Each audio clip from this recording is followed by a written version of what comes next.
Welcome to my YouTube channel.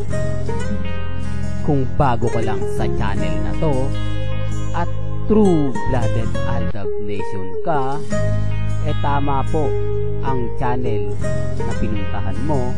Kaya considering na po kitang bagong subscriber. At huwag mong kalimutan pindutin yung bell para lagi po kang updated sa bagong video na ilalabas ko. Salamat po sa iyong pag-click sa channel na to. Welcome back mga kaaldab. Ito na naman po ang inyong lingkod, si Mr. Destiny.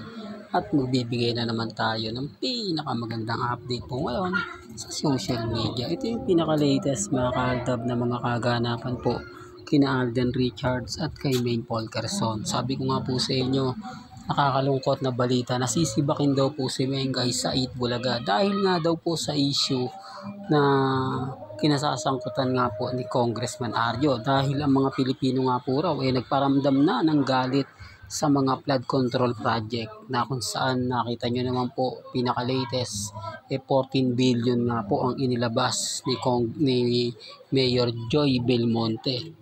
Di po ba? Kaya nga sabi ko sa inyo mga kaaldab, yung mga bagay-bagay na ganyan na nangyayari ngayon talagang nakakalungkot dahil hindi mo talaga ine-expect.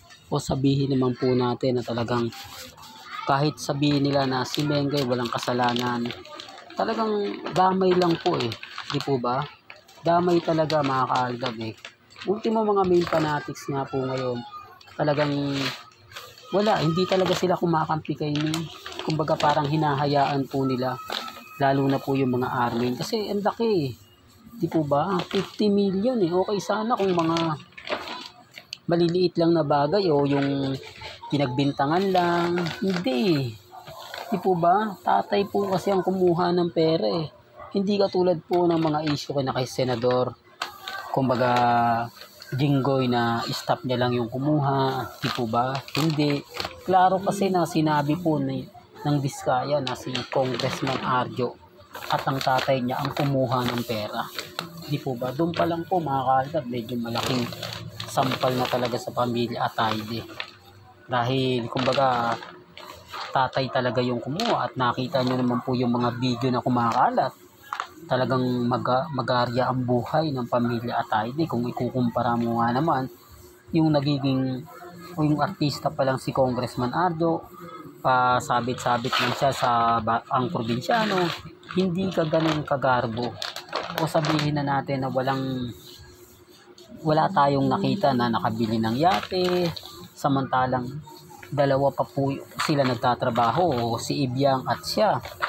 Di po ba natatandaan nyo waving back na kung saan nakasama pa nga po ni Angel Roxin si Congressman Arjo? Sinasabi ko lang po ito mga kaaldab para lang po malinaw. At yung mga panahon po na kung saan inilabas ang pelikulang Jack and Popoy, yan po mga kaaldab, base naman po yan base lang naman po yan sa mga sinasabi din ng mga netizen na hindi ganun talaga kayaman. Pero simula nga po nang pumasok sa politika at naging congressman, sunod-sunod na po yung biyahe. Talagang makikita nyo na mahigit 20 bansa ang pinuntahan sa loob lang po ng 2 taon. Pero hindi ako namimilit. Kumbaga sabi ko nga po sa inyo, ang kagandahan nyo kay Mr. Destiny talagang 101%. Di po ba? 101% na napakasarap ipakita, lalo na nga po sa mga nangyayari at nagaganap. Real talk mga kaaldab. Kaya kumbaga sabi ko nga, kampante lang, relax lang, di po ba? Maging matatag lang, hayaan nyo lang po yung mga basher na talagang galit na galit kay Mengay.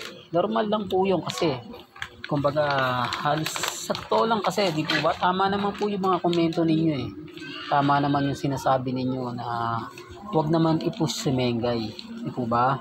Hindi naman si Mengay talaga nag-post Yung admin niyang galit sa pera. Yung admin niya na ginagamit lang po. Pansin nyo, simula nag-sorry si Mengay, hindi na nasundan. Bagamat marami pong mga komento maraming nagsasabi na tanggap na raw po ni Mengay na magnanakaw yung ano niya, di po ba? Yung tipong hindi mo talaga masisikmura yung mga sinasabi ng tao. Ultimo si Ibyang talagang tahimik, dapat matapang siyang sumasagot. Di po ba? Kasi habang nananahimik po sila, talagang tuloy-tuloy yung pambabasag po sa kanila. Ang masakit nga po nito, kapwa nila artista, kaibigan nila, nilalaglag na sila. Gaya nga po ni Mayor Joy Belmonte. Sino nga naman po ba magsasabing yan? Siya, ilalaglag siya. Samantalang di po ba, kasamahan niya yan. Pero syempre mga kaaldab, sabi ko nga ako, hindi ako namimili. Kung ano lang po yung sa palagay po ninyong tama, yun lang naman po yung hinahatid ko. At yun lang naman po ang binabalita ko. Hindi po ba? Real talk mga kaaldab. Kaya sabi ko nga po, kung ano po yung issue ngayon kay Mengay, tanggalin man siya sa Itbulaga, wala na po tayong magagawa doon. Kasi ano na yan kumbaga part na ng showbiz yan Alam nyo naman po na kapag may mga ganyan, talagang sinisibak po yan. Lalo na po issue. Di po ba? Kung kay Wally Bayola na nga lang, sex scandal medyo hindi naman po talaga masasabi mong ganito. Eto kaban ng bayan ang pinag-uusapan. Tapos si Mengay pa yung pinakamalaking nagwaldas. Kahit hindi po ginawa yan ni May, wala. Damay talaga siya Di po ba? Real talk mga kaaldab, damay po talaga siya.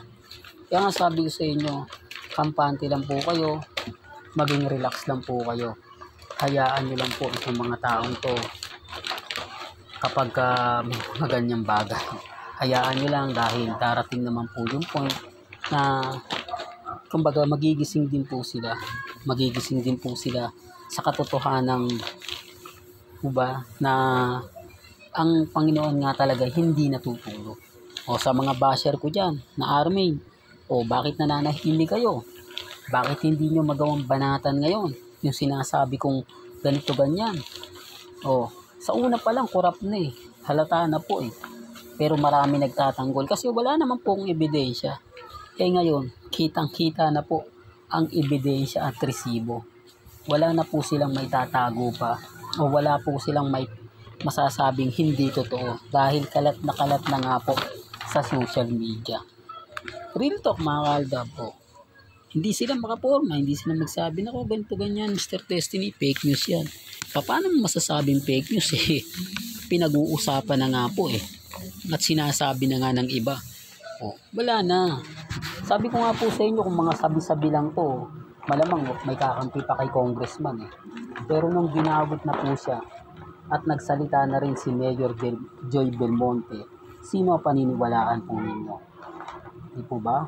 Na po pwede naman pong hindi na magsalita, pero dahil nga po sa baha o dahil nga po sa hindi niya na masikmura yung mga nababasa niya, di po ba? Kaya nagsalita na. At syempre kumampi na po siya.